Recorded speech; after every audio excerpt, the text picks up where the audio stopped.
Las mujeres en general han sido víctimas de muchas formas de violencia sexual. Esa violencia sexual que uno puede decir que les corresponde o que les ha correspondido injustamente, por supuesto, por razón de género. Es decir, las mujeres son atacadas por ser mujeres, lo que es una problemática mundial que no es solo de la guerra.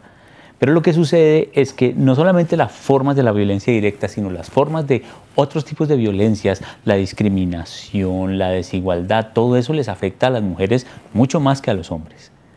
La violencia económica.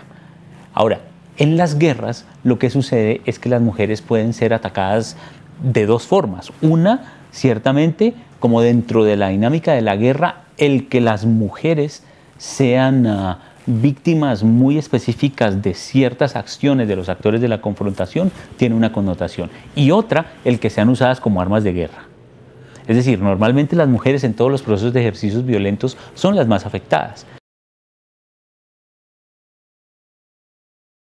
En los países en donde ha ocurrido esos procesos sistemáticos de ataque a las mujeres, algo ha quedado instalado de una forma tal que inclusive en la paz las mujeres siguen siendo las mayores víctimas de la violencia doméstica, que tú no puedes desligar de un cierto tipo de violencia que se instaló durante la guerra. Eso era una cosa muy llamativa. Entonces, por ejemplo, en Bosnia y Herzegovina, tú ves claramente, los informes de Naciones Unidas lo dicen, al menos una de cada 4 mujeres en sus casas sigue siendo atacada. Los casos de, por ejemplo, esclavitud sexual típicos de conflictos como el conflicto en Liberia, ¿cierto? En Sierra Leona, tú has encontrado que las mujeres han sido utilizadas no solamente como esclavas sexuales dentro de la guerra, sino que han sido objeto de procesos de exterminio que se utilizan sobre todo para dejarle claro a los enemigos que allí hay un intento realmente por acabar con la posibilidad de que se reprodujesen. Es una cuestión de posesión del cuerpo de las mujeres, la cosa tiende a ser muy simbólica también, es como un símbolo que complementa lo que ya se ha hecho. Y eso lo hemos podido verificar en muchos lados. Digamos, eso es una parte. Lo otro es que la esclavitud sexual en este país no es poca. En general, las compañeras muy temporales de los comandantes de las zonas de uno y de otro lado eran personas muy poderosas. O sea, esas chicas se volvían de repente la reina del campamento. Fue una cosa que se pudo verificar. Y cuestiones que han sido posteriores, ya cuando se ha empezado a investigar la manera sexual como se procedía por parte de grupos al margen de la ley acá, muestran cómo esta cuestión de la organización de reinados con chicas en los colegios, avalados además, avalados por las directivas del colegio, que podían los jefes paramilitares ir a escoger cuál iba a ser su compañera, no son casos infrecuentes aquí. Y eso me parece que como seres humanos y como hombres nos tiene que plantear unas preguntas de para dónde es que queremos llevar esta cuestión de la educación para la paz.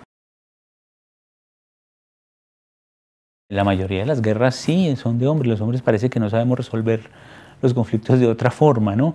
Pero en general también las víctimas han sido no solamente las mujeres, sino que han sido en muchas ocasiones objeto de exterminio.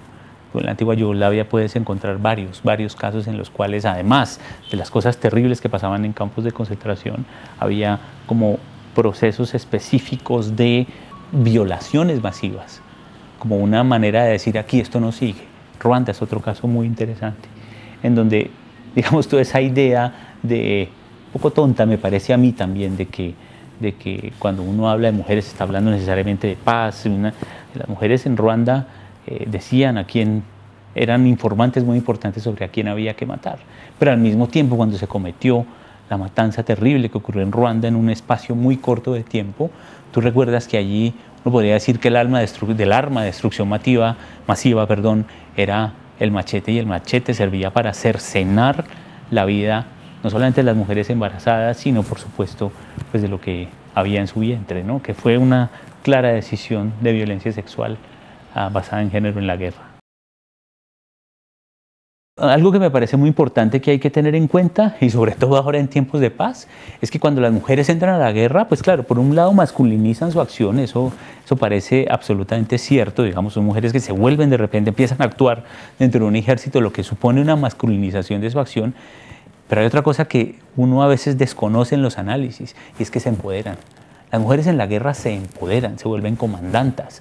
Y por eso a veces los procesos de desmovilización son difíciles también, porque por una vez las mujeres han alcanzado, digamos, una suerte de empoderamiento en una situación terrible como es una guerra, y de repente tú les pides que dejen de lado eso atrás y empezar a pensar en otros derechos. Es una cosa muy, muy difícil de hacer en los procesos de transición. Sobre eso a mí me han llamado la atención varias feministas.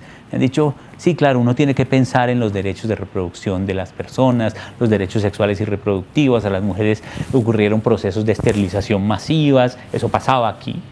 Eso hay que decirlo, los comandantes de las FARC esterilizaban a sus señoras, además todas al tiempo, entonces no había un cálculo sobre cómo debía hacerse verdaderamente, ¿cierto? Les aplicaban métodos anticonceptivos de forma masiva, entonces eso no tenía en cuenta el ciclo de las personas, pero luego de eso hay que decir también que siempre lo pensamos en esa dimensión y a veces no recordamos que las mujeres en la guerra han sido mujeres muy empoderadas, que han tenido poder sobre muchos hombres y que eso también complica de alguna forma el proceso de dejarlo atrás, porque saben que al dejarlo atrás pueden volver a ser las oprimidas que fueron.